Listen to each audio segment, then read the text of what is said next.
நம்மை நம் உடலை தாண்டி நம்மால் காண முடியுமானால் நம் முன்னால் இருக்கின்ற அவதார புருஷனையும் அவர் உடலை தாண்டிய சக்தியாக நம்மால் அவரை காண முடியும். நல்லா புரிஞ்சுங்க.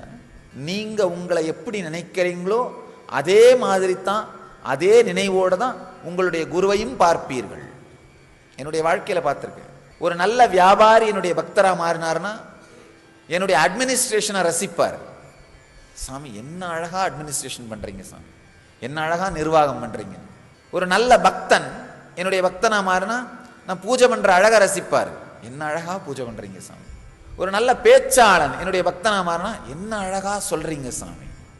யார் எந்த மன அமைப்போடு இருந்து என்னை பார்க்கிறார்களோ அந்த மன அமைப்பில் தான் என்னை அவர்கள் உள்வாங்குகிறார்கள்.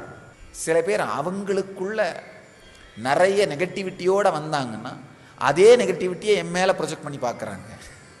பெரிய பிரச்சனையே அதுதான். ஒரு ஞான குரு கண்ணாடி மாதிரி, உங்களுக்குள்ள என்னெல்லாம் இருக்கோ அதை காட்டுற கண்ணாடி.